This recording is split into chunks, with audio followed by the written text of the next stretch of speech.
Hello बच्चों, आइए प्रश्न को देखते हैं। शीर्ष, नाभि, नियता, नाभिलंब, नाभिलंब का समीकरण, x का समीकरण और नाभिलंब के सिरों के निर्देशांक ज्ञात कीजिए। जहां पे अपने पास परवलय का समीकरण दे रखा है एक्स स्क्वायर बराबर में 16y। इसको मैंने देखो इस तरह से देखा कि एक जो जो x निर्देशांक है वो तो अपने पास घात 2 में है और y निर्देशांक घात 1 में है। इस तरह से मैंने निर्धारित किया कि ये परवलय का समीकरण है। अब प्रश्न को हल करने से पहले इसकी मुख्य अवधारणा के बारे में चर्चा कर लेते हैं। मुख्य अवधारणा, तो देखो मुख्य अवधारणा में होगा क्या। यहाँ से हम लोग जानते हैं कि जो एक्स स्क्वायर बराबर में 4ay इस तरीके का कोई परवलय होता है तो पहली चीज तो बिल्कुल निश्चित है कि जिस तरफ जो घात कम वाला अपने पास निर्देशांक होगा उस तरफ अपने पास परवलय झुकेगा। और देखो धनात्मक वाई एक्स की तरफ घात कम है तो जो अपना परवलय है वो धनात्मक वाई एक्स की तरफ झुकने वाला है। तो देखो यहाँ पे इस तरीके से कच्चा सा चित्र में बना लेता हूँ। इसका जो मानक परवलय होता है उसका शीर्ष जो है हमेशा मूल बिंदु होने वाला है और इस तरीके से ये परवलय बनने वाला है। अब मूल बिंदु इसका शीर्ष बना दिया मैंने, तो ऊपर की तरफ अपने पास नाभि मिलने वाली है और नीचे की तरफ अपने पास नियता मिलने वाली है। ठीक है जी। तो देखो नाभि को एफ से निर्देशित कर देता हूँ। अगर एक्स स्क्वायर बराबर 4ay ये कोई परवलय का समीकरण है तो इसकी नाभि जो है वो 0, a से निरूपित होने वाली है। और ये जो अपने पास नियता है वो देखो एक्स अक्ष के समांतर जा रही है, मतलब इसका y निर्देशांक निश्चित रहने वाला है जो कि y बराबर में -a। इसको मैं नियता का समीकरण बोल देता हूँ। अब उसके बाद आगे बढ़िए और यहाँ पे देखो शीर्षों की मैं बात करता हूँ। तो जैसा कि मैंने बताया कोई भी मानक परवलय लूंगा उसका शीर्ष को मैं यहाँ पे ओ से निरूपित कर देता हूँ जिसके निर्देशांक होंगे 0, 0।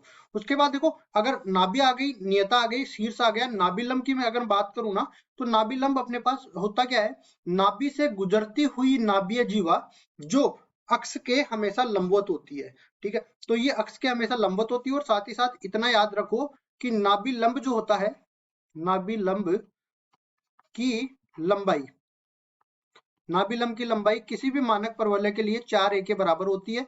उसके बाद देखो अक्ष का समीकरण में बात करूं तो अक्ष का समीकरण देखो इसमें जो परवलय जिस अक्ष के सापेक्ष सममित है वो इसकी अक्ष होगी। तो y अक्ष के सापेक्ष सममित है तो y अक्ष का अगर मैं समीकरण देखूं तो देखो अक्ष का समीकरण, y अक्ष का समीकरण होता है x बराबर में 0, क्योंकि x निर्देशांक हमेशा ही इसमें 0 रहने वाला है, y निर्देशांक चाहे कुछ भी हो।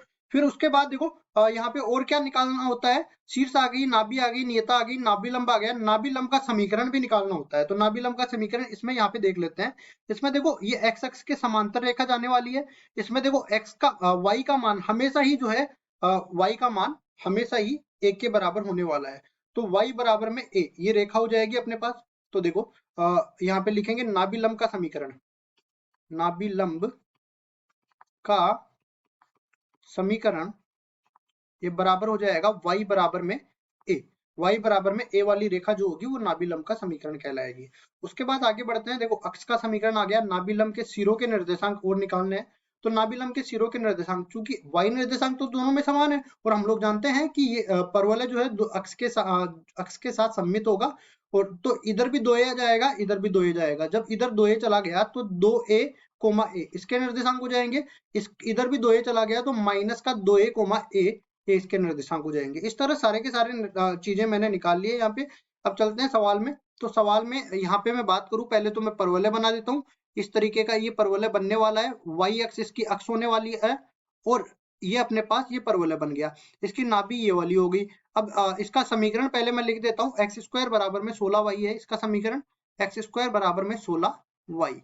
इस इधर बात कर लेते हैं। सबसे पहले नाभि की मैं बात करूं तो यहाँ पे तुलना करेंगे। देखो तुलना किससे करेंगे, एक्स स्क्वायर बराबर में 4ay से तुलना करेंगे।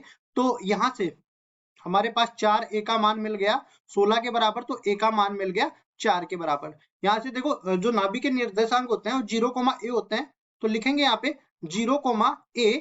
तो यहाँ पे a का मान मिल गया 4 के बराबर, तो 0, 4 नाभि के निर्देशांक हो गए।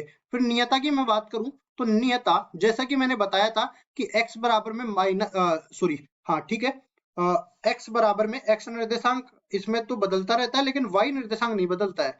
तो यहाँ पे मैंने y बराबर में माइनस का a बताया था। तो लिखेंगे यहाँ पे y बराबर में माइनस का a, माइनस a की जगह 4 आ जाएगा। तो कुल मिला के नियता का समीकरण हो जाएगा y + 4 बराबर में जीरो, ये नियता का समीकरण हो गया। उसके बाद हम लोग आगे बढ़ते हैं और किसका शीर्ष की बात कर लेते हैं। तो शीर्ष तो इसमें 0 0 होने वाला है, तो शीर्ष अपने पास आ गया 0,0। उसके बाद आगे बढ़ते हैं और नाभिलंब की बात करते हैं। तो नाभिलंब तो सभी में 4a के बराबर होगा, और नाभिलंब ये 4a के बराबर हो गया। 4a का मान जैसा कि यहाँ पे पहले ही दे रखा है 16 के बराबर आ जाएगा।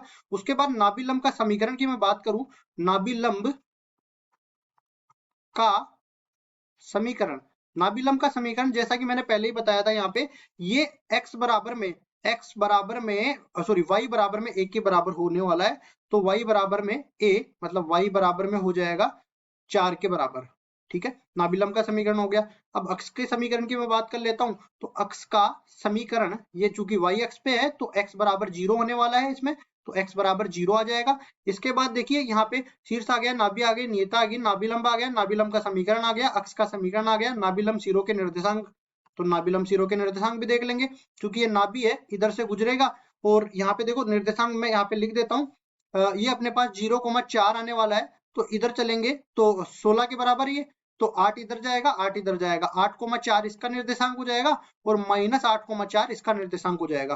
तो यहाँ पे हम लोग लिख सकते हैं नाभिलंब सिरों के निर्देशांक, नाभिलंब सिरों के निर्देशांक ये बराबर किसके हो जाएगा, बराबर हो जाएगा अपने पास -8,4 और प्लस का 8,4, ये अपने पास नाभिलंब सिरों के निर्देशांक आ जाएंगे। इस तरह सारे के सारे जो है अपने चीजें निकाल दिए, यही हमारा उत्तर हो जाएगा। आशा करता हूँ ये सवाल आपको समझ में आया होगा। धन्यवाद।